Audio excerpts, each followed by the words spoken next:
Prenez soin de vous avec le groupe Vive et votre programme La Santé d'abord. Groupe Vive, entrepreneur du mieux vivre. Bonjour à tous, je suis ravie de vous accueillir sur le plateau de La Santé d'abord, l'émission qui préfère prévenir plutôt que guérir. Et justement, comment vous sentez-vous dans votre maison? Alors si je vous pose la question, eh bien c'est parce que la qualité de votre logement a un impact sur votre santé physique et mentale. Quand on est bien chez soi, on dort mieux, on tombe moins souvent malade, on a meilleur moral, on est moins stressé.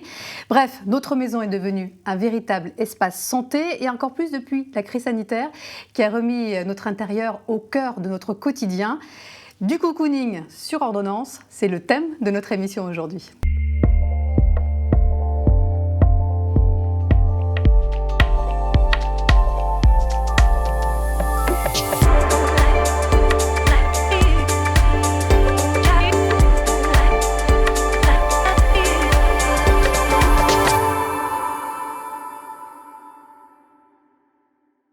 Pour nous parler du logement santé, j'ai le plaisir de recevoir Anne-Laure Clément-Ruda, directrice des partenariats chez France Loire, et Jacques Wolfrom, qui est directeur général du groupe Arcade Vive, leader du logement santé en France. Bonjour à tous les deux. Bonjour. Bonjour. Merci d'avoir répondu à notre invitation.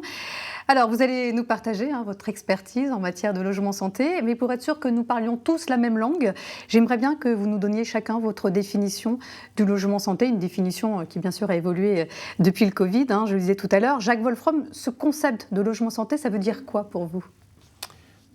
Au fond, lorsqu'il y a eu la crise sanitaire, le premier médicament, ça a été le logement. Le premier réflexe qu'on a eu, c'est nous dire « rentrez chez vous ». Et là, on a vu, pour tous ceux qui avaient un chez-soi, l'importance du logement et du lien entre le logement et la santé. Et puis, le logement et la santé, selon l'OMS, c'est un déterminant de la santé, le logement. Et donc, ce lien, il est marqué par la réalité et il est marqué aussi par la définition qu'en donne l'OMS. Alors Clément-Ruda, il y a effectivement des liens très forts entre la manière dont on vit, son impact sur la santé physique, mentale, etc. Quelle serait pour vous cette définition du logement santé? Comment vous l'envisagez aujourd'hui? Alors le logement, c'est essentiel, on l'a vu, on l'a déjà expliqué, c'est un logement, le logement c'est important de bien s'y sentir, surtout qu'on y passe, ça c'est une étude de l'Organisation mondiale de la santé qui le dit, plus de 16 heures, et certainement plus à l'issue de la période de confinement que nous avons tous observé, et puis aussi avec l'évolution du télétravail qui nous fait qu'on passe certainement plus de temps dans notre logement. Donc on imagine effectivement l'impact que peut avoir le logement sur notre santé. Moi, je prendrai 3 exemples qui me parlent pour illustrer en quoi le logement contribue au bien-être des familles. C'est déjà le confort énergétique. On aspire tous à être habités dans un logement bien isolé. Pourquoi? Pour déjà limiter notre dépense d'énergie et maîtriser notre pouvoir d'achat. Je pense que ça résonne d'autant plus aujourd'hui dans le contexte économique actuel. Ah oui, ça coûte un petit peu cher maintenant. Exactement. Et on le sait aujourd'hui, les personnes qui ont du mal à se chauffer, les personnes qui sont en grande précarité énergétique ont 2 fois plus de chances d'être exposées à des problématiques d'anxiété, de dépression. Donc ça, c'est important. J'ajouterais complémentairement au confort énergétique, le confort d'été. Parce qu'on parle souvent d'être bien chauffé chez soi pendant l'hiver. Aujourd'hui, le confort d'été est important. Pourquoi? On subit les périodes caniculaires successives qui vont se poursuivre avec le réchauffement climatique. Et aujourd'hui, il est important que notre logement, finalement, nous protège de ces températures excessives. Et donc, le logement santé va également intégrer dans sa construction ces éléments-là pour pouvoir rafraîchir. On parle aujourd'hui de rafraîchir son logement. Alors comment? Il y a plusieurs astuces pour rafraîchir un bâtiment. Ça peut être d'avoir des combles qui vont être surventilés parce qu'effectivement la surventilation permet de rafraîchir. Ce peut être de végétaliser les toitures. quelque chose de très simple, on met des brises-soleil devant chaque ouverture, sur chaque fenêtre. Ouais, c'est tout simple, mais efficace. C'est tout simple, mais efficace. Et puis, il y a un autre exemple aussi qui est assez signifiant. On voit tous comment sont faits les parkings. C'est du goudron. Et le goudron, effectivement, capte la chaleur. Et donc, on ne parle pas d'îlot de fraîcheur, là, on parle d'îlot de chaleur. Eh bien, dans le cas du logement santé, on va remplacer ce goudron par des matériaux plus naturels qui vont permettre à la terre de respirer et donc du coup effectivement de ne pas être en captation de cette chaleur. Voilà, donc le logement santé, ça demande un peu de créativité, d'imagination. Et pour le bruit aussi, j'imagine que ça c'est un facteur important aussi à prendre en compte. Alors, il y a le bruit, effectivement. C'est stressant le bruit, quand c'est trop bruyant, vous entendez vos voisins, ça peut... Tout à fait. Alors, ça peut contribuer à un gros stress. Ouais. C'est un gros stress et on sait qu'aujourd'hui, le bruit, c'est effectivement un facteur de stress pour les habitants et plus de 20% de la population française sont soumises à cette problématique de bruit. Donc dans le cas du logement santé aussi, on va en tout cas essayer de réduire l'impact du bruit en utilisant une qualité de matériaux avec des pouvoirs acoustiques importants. Il y a aussi le mode d'implantation du bâtiment, de poser un bâtiment dont les ouvertures seront plutôt tournées vers le jardin plutôt que vers la rue. Voilà, ça c'est des points importants. Et il y a un troisième exemple que je voulais prendre également dans le cas du logement santé qui est important, c'est la qualité de l'air. La qualité de l'air, c'est un enjeu de santé publique. On le voit au quotidien. On est tous exposés à des particules, aux particules de pollution. Il y a la problématique des allergies. Et donc, dans le cadre du logement santé, on va utiliser des matériaux qui sont peu émissifs, en termes de molécules de pollution. On va également avoir des logements qui seront traversants pour pouvoir faciliter les courants d'air. Donc c'est ces éléments-là qui sont déterminants et représentent le logement santé. Jacques Wolfram qui acquiesce, là. Absolument. Vous êtes d'accord avec tout ce que vient de dire Albert ? Ce sont des éléments essentiels parce que, au fond, être bien dans son logement, c'est le prendre dans l'ensemble de ses dimensions. Et finalement, le logement et la santé, c'est revenir aux sources de se dire comment je peux vivre cet état de santé, de bien-être physique et mental que vous évoquiez en introduction de votre propos, et quelles sont toutes les actions qu'on va mener pour que ce soit constitutif d'un bon état de santé, donc d'un bien-être physique et mental.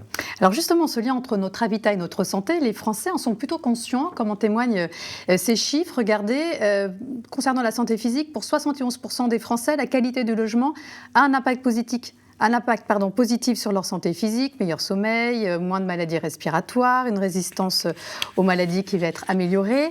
Également sur la santé mentale, près de 8 Français sur 10 estiment que la qualité du logement contribue à leur bien-être général. Et puis aussi sur la santé sociale, 69% estiment que la qualité de leur logement a un effet positif sur les relations avec les autres. Jacques Wolfram, ça veut dire quoi la santé sociale ? C'est-à-dire qu'on est mieux avec les gens avec qui on vit ou c'est aussi avec les gens qu'on va rencontrer à l'extérieur ? C'est une question de fierté, le logement. Quand on présente son logement, c'est souvent signifiant du milieu social, de la situation dans laquelle on est. Et donc bien-être dans son logement, c'est aussi être fier de la qualité du logement que l'on peut présenter aux gens qui vont venir vous voir. J'ai un exemple pour ça. On a au sein du groupe que je dirige, chaque année, on se donne quelques petites victoires. Et l'année 2020, c'était une jeune fille qui nous a écrit, qui a passé 16 ans à l'hôtel avec ses parents, qui a toujours été hébergée et qui nous a écrit en 2020. Pour la première fois, elle avait un logement pérenne et elle nous disait, pour la première fois, j'ai pu inviter des amis chez moi. Ça contribue à l'estime de soi. Ça contribue complètement à l'estime de soi et complètement à ce sentiment de bien-être. Et ce sentiment mental dans lequel on se dit « je suis bien chez moi, je suis bien avec les autres, je fais société ». Et puis vous ne saviez pas que le Covid allait passer par là et allait encore plus accroître ce besoin de vivre dans des logements sains. C'est passé d'une idée, finalement, à une espèce de réalité à l'échelle planétaire le médicament, mon premier médicament, c'est le logement. Alors, ça a été la démonstration J'aurais préféré qu'il n'y ait pas de Covid et être dans une émission comme ça pour vous l'expliquer, mais effectivement, le Covid a réglé le débat d'une certaine manière du logement santé. Le débat ne se pose plus, je suis Voilà. d'accord. Donc ce logement positif, ce logement médicament qui est à la fois respectueux de l'environnement, qui protège les personnes qui y vivent, qui leur procure une meilleure santé, voire une meilleure estime d'elles-mêmes, eh bien, il existe. Il se situe à Saint-Georges-d'Orques, dans l'est du département de l'Hérault. Regardez.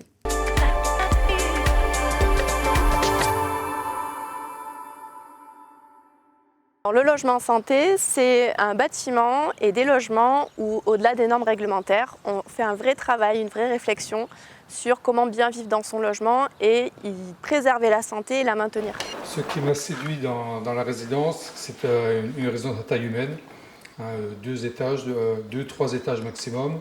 Lorsque nous avons eu une première visite, nous avons constaté qu'il y avait dans les cages d'escalier des représentations graphiques avec les calories brûlées lorsque nous montions les escaliers. Ça interpellait, c'était au départ amusant, mais c'était même un défi lorsqu'on utilisait les escaliers, savoir ce que ça représentait. Même quand on reçoit des amis, à chaque fois ça fait l'objet d'un commentaire, d'un amusement, et c'est là qu'on a découvert l'aspect santé de cette construction. Par an, on aura fait 12 410 marches et donc ça représente 413 bonbons ou 13 pizzas. Ou 6 Empire State Building. Comme vous le voyez, nous avons installé nos défibrillateurs au sous-sol, un endroit où ils étaient accessibles de tout le monde. Il y a quelques colocataires et copropriétaires qui sont âgés et vraiment on sait que ça peut permettre de sauver des vies. C'est vraiment quelque chose qui est très positif au sein de la résidence. La végétalisation reste quand même un point important dans le bien vivre. On a également essayé de densifier le cœur d'îlot pour apporter vraiment un confort visuel et thermique. Un de ses principaux atouts également, c'est de donner sur le mail piétonnier. Donc ici, le but, c'est que les gens fassent tout à pied. Donc ce bâtiment, on prévoit également des locaux vélos qui donnent sur le domaine public pour vraiment favoriser la mobilité douce. À la place des pizzas ou des bonbons là, pour compter les calories, vous auriez plutôt peut-être mis, je sais pas, des carottes ou des légumes ou des choses comme ça, parce que là je me dis, ah bah j'ai monté tant de marches, donc j'ai dépensé tant de calories, donc du coup je peux manger 12 pizzas ou... Alors, je vous rassure... C'est la nutrithérapeute qui vous parle, voilà, pardon. Mais je vous rassure, Véronique, un des engagements pour nous, c'est de passer de l'information de santé et d'encourager sur l'alimentation. Là, on est dans l'alimentation plaisir. Plaisir encore. Et souvent, les légumes et les pizzas sont plus motivantes pour monter les escaliers que les légumes. Mais je vous le concède bien volontiers, on aurait pu mettre des carottes et des pizzas plutôt que des bonbons et des pizzas. D'accord. Et peut-être pour compléter, dans le cadre du logement santé, on prévoit également justement de favoriser des jardins potagers, en tout cas d'apporter cette information aux habitants pour les amener à cultiver là où c'est possible, ou même de travailler avec des filières courtes, d'aller chercher les producteurs et de mettre à disposition cette information à nos habitants. Donc non, on va manger du légume dans le cadre du logement santé. Très bien, je suis rassurée, j'étais inquiète. Ouais. Bon, dans le cas de Saint-Georges-d'Orques, comment ça s'est passé ? Qui vient vous chercher en fait ? Comment ça se passe ? Au fond, il y a une concurrence très importante pour construire du logement social aujourd'hui. Et les premiers acteurs sont les maires. Et d'ailleurs, je voudrais profiter de notre émission pour leur faire un appel. On a besoin de maires qui construisent, de maires qui bâtissent, parce qu'il y a besoin de logements et il y a besoin de logements santé. Est-ce que vous avez, j'imagine, de plus en plus de demandes depuis la pandémie de la part de ces communes ? C'est croissant, c'est naissant. Cette idée du logement santé, ça parle à tout le monde au fond, logement et santé. Mais maintenant, il faut qu'on le démontre, il faut qu'on le crée au travers de nos réalisations. Et donc, il y a de l'intérêt, mais il y a une grosse envie d'aller visiter. Le sujet que vous avez présenté sera un élément important pour donner envie à d'autres maires de faire l'expérience. Et je leur dis, testez le logement santé, essayez le logement santé. Vous verrez, c'est bon pour la santé des habitants, c'est bon pour le développement de votre ville. Alors, et un logement santé, est-ce que ça coûte plus cher qu'un logement neuf classique ? Parce que, vous le disiez, on utilise des matériaux moins polluants, donc potentiellement plus cher. Par exemple, un mur végétal, j'imagine que ça coûte un peu plus cher. Enfin, comment ça se passe ? Est-ce que ça va nous coûter plus cher, finalement, de vivre dans un logement santé ? Alors, à vous, non. Aux habitants, non. Mais à nous qui le produisons, oui. Parce qu'aujourd'hui, on est en expérimentation, on crée... on essaye, on teste et ça a un coût. Mais ce coût, on le prend en charge sur nos réserves financières, sur notre capacité financière, de manière à ce que ça n'ait pas d'impact sur les loyers de sortie, particulièrement dans le logement social et dans l'accession sociale. Donc c'est la créativité, c'est l'imagination des équipes auxquelles je voudrais rendre hommage dans le reportage, parce que c'est eux qui ont imaginé, créé, recherché les solutions, comme Anne-Laure le disait, sur le bruit, sur la meilleure qualité de l'air. Il y a plein de manières d'y arriver. Donc on est en création, ça nous coûte un peu plus cher, mais ma conviction, c'est que quand on veut développer une politique de santé, quand on veut être un acteur de santé, il faut savoir dépenser de l'argent. Il faut investir, c'est un investissement que vous faites sur l'avenir. Pour la prévention. Et nous, qui sommes chargés d'une mission de service d'intérêt général, nous faisons cet investissement parce que nous pensons que c'est un devoir sociétal. Et l'esthétisme aussi, c'est une de vos priorités ? C'est important l'esthétisme, c'est important. Moi, première réaction quand je vois le reportage, je me projette. Moi, en tant qu'habitante, en tant que mère de famille, je me projette complètement. Et parce que effectivement, la végétalisation, c'est important. Alors végétaliser en étant attentif aux plantes que l'on va mettre, c'est-à-dire, il ne faut pas que ce soit des plantes qui consomment beaucoup d'eau. Il ne faut pas que ce soit des plantes sur lesquelles il y a beaucoup d'entretien, parce que derrière, il y a toujours ce point d'attention sur le pouvoir d'achat. Il ne faut pas que ça coûte plus cher, mais bien évidemment, l'esthétique est important. C'est comme de la même manière, on aura un point d'attention sur les couleurs que l'on va mettre dans les cages d'escalier, parce que on sait que la couleur, en fonction du choix de certaines couleurs, il y a les couleurs gaies, les couleurs un peu moins gaies, et ça joue aussi sur la santé. Donc oui, l'esthétique, c'est très important. Anne-Laure, c'est vrai que de votre côté, François a reçu en 2020 le prix Innovation du logement social d'Orléans Métropole. C'est un programme d'une 40aine d'appartements dans un écoquartier de 15 hectares. Est-ce que vous pouvez nous en dire plus sur cet autre projet de logement santé ? Oui, bien, c'est vraiment un beau projet dans cet écoquartier. Donc, vous l'avez dit, 40 logements, dont la moitié sont à destination de personnes seniors. Je dirais, il y a trois volets qui ont été développés sur ce projet-là, dans le cadre du logement santé. C'est faire en sorte de promouvoir l'activité physique, le jardinage, la biodiversité. C'est également donc assurer le maintien à domicile des personnes. Et puis, c'est également travailler sur la qualité de l'air et le confort d'été. Je l'ai évoqué tout à l'heure. C'est vraiment les trois thématiques que nous avons travaillées. Et je dirais que l'environnement dans lequel nous avons réalisé cette opération, effectivement, était idéal, puisque pour l'activité physique, on a, comme sur le reportage, traité les escaliers en faisant de vrais, véritables espaces pédagogiques pour promouvoir et inciter les habitants à faire de l'activité physique, et quel que soit son âge. C'est aussi dans l'environnement de l'écoquartier, on a un parcours santé en proximité, et donc bien évidemment on va, dans le cadre de l'animation que l'on va mener en lien avec la commune, parce que là, dans ce projet-là aussi, ce qui était intéressant, c'est d'avoir travaillé ce lien social, cette animation avec le CCAS de la ville. Ça, c'est à l'extérieur, mais à l'intérieur de la maison, j'imagine, vous avez dû repenser un peu l'aménagement avec le télétravail qui s'est généralisé, avec des espaces modulable, plus de lumière. Alors, la luminosité, ça c'est clair, c'est important. Le logement santé, et dans cette opération particulière, effectivement, on a fait en sorte d'avoir un logement qui s'adapte à nos usages, qui soit évolutif. Donc, on l'a évoqué tout à l'heure, le télétravail, qui aujourd'hui s'est invité dans notre quotidien. Donc dans les logements que nous proposons permet d'agencer, d'aménager des espaces pour le télétravail. Quand on parle également de logements qui s'adaptent à nos usages, c'est aussi s'adaptent à notre parcours de vie. Quand on vieillit, ce sont des logements qui peuvent s'adapter à la perte de mobilité. Notre objectif et notre enjeu, c'est de pouvoir être en préventif de l'arrivée de la dépendance pour les personnes vieillissantes. Et donc, sur ce programme, également, ce qui est intéressant, c'est que nous avons également équipé spécifiquement des logements, des adaptations plus, avec des portes automatiques pour permettre à des personnes en fauteuil de pouvoir accéder plus facilement au bâtiment, et également dans le logement, des adaptations complémentaires, douche à l'italienne. On a fait attention aussi à mettre des convecteurs, des interrupteurs qui soient au niveau d'une personne qui était en fauteuil roulant. Voilà, ce sont des adaptations complémentaires qu'on a pu faire pour effectivement accompagner les habitants dans le logement. Bon, ce logement neuf, c'est évidemment le levier essentiel pour accélérer le déploiement de ces solutions santé dont les Français ont besoin aujourd'hui. Encore faut-il qu'il y ait une réelle prise de conscience à l'échelle de tous les acteurs de l'immobilier. Est-ce que c'est le cas aujourd'hui? Qu'est-ce qui pourrait freiner l'essor de ce type de logement? Est-ce qu'il y a des freins encore aujourd'hui à lever? Le coût. Vous l'avez dit, dans un cadre d'inflation normative aujourd'hui, des coûts de construction, le surcoût pourrait être un frein.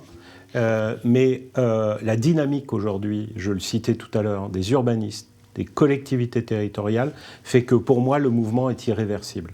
Nous avons remis la personne au cœur du projet, l'habitant au cœur de la définition, de la réalisation de l'objet que nous allons construire.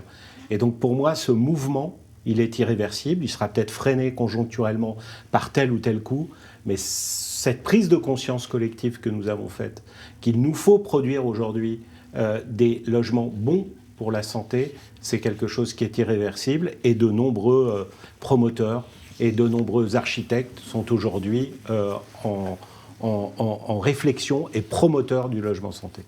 Est-ce que du côté des autorités publiques, on a suffisamment conscience que ces logements santé sont une condition indispensable du bien vieillir? Est-ce que ça bouge suffisamment pour vous? Alors je pense qu'au niveau du gouvernement, au niveau des autorités, on n'a pas encore pris conscience, parce qu'on mène des politiques qui sont assez silotées, on n'a pas encore pris conscience suffisamment de l'importance du logement et de la santé et du caractère puissant qu'avait un logement bon pour la santé. Je voudrais citer un chiffre. 1% de PIB investi dans le logement, c'est 3 euros d'économie de santé. 3% d'économie de santé. Oui, c'est un chiffre qui est très parlant. C'est du 1 pour 3. Mais c'est de la prévention. Et dans une culture qui n'est pas une culture de la prévention, il faut que nous témoignions, que nous redisions que investir dans le logement, qu'il soit dans le logement neuf ou dans la réhabilitation, c'est faire des économies de santé à terme. 3 euros d'économie de santé. Pour 1 euro investi dans un logement. 3 euros d'économie de santé. Bon, en tout cas, je pense qu'on a tous bien compris. Le logement santé, c'est le logement de demain. Jacques, vous en êtes tellement convaincu que vous avez lancé récemment un label logement santé qui va s'appliquer au moins à 50% de la production de votre groupe d'ici à 2025. Alors, pour en savoir plus sur ce label, voici notre chronique 3 questions à Lorraine Vénétier, qui est responsable du projet Habitat chez Vive.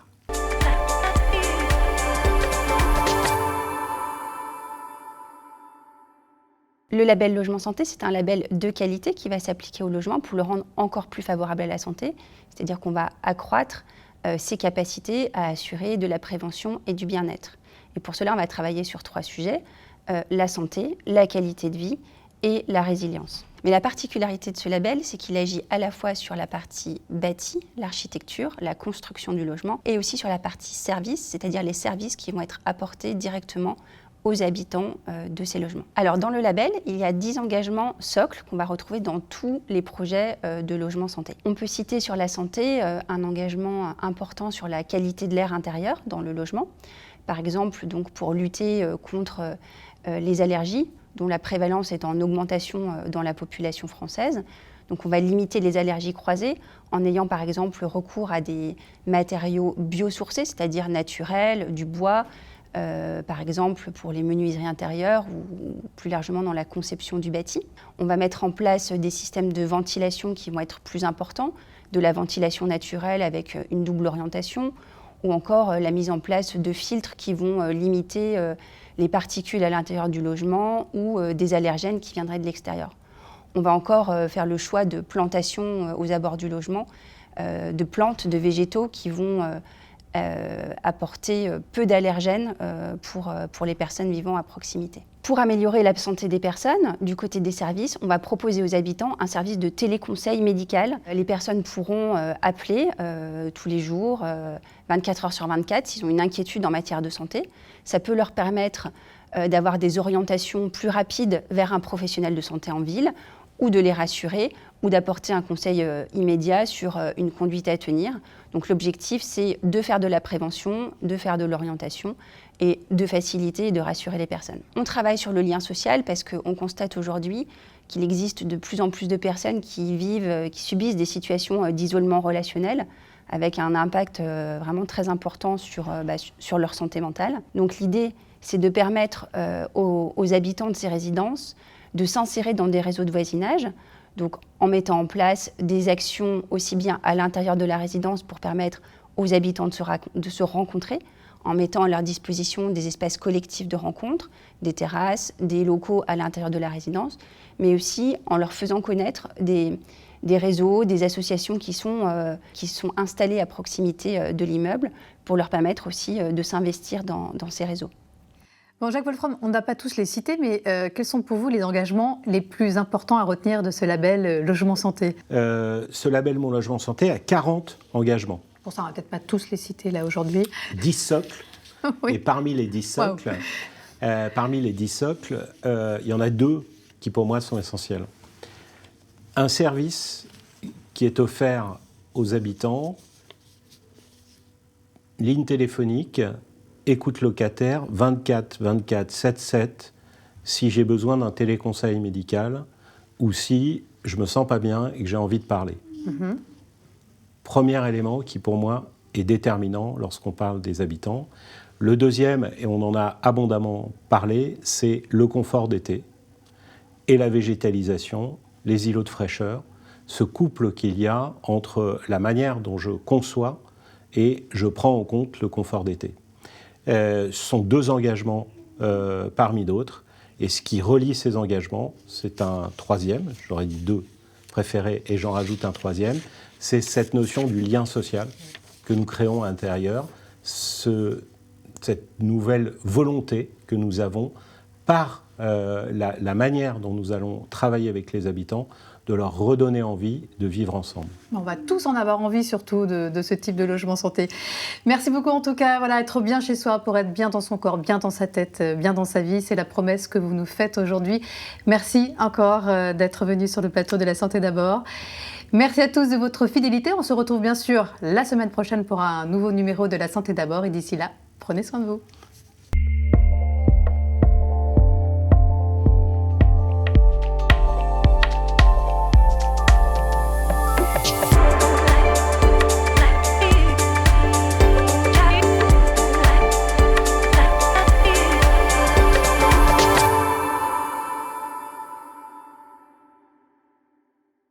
Le groupe Vive vous a présenté La Santé d'abord, le programme qui prend soin de vous.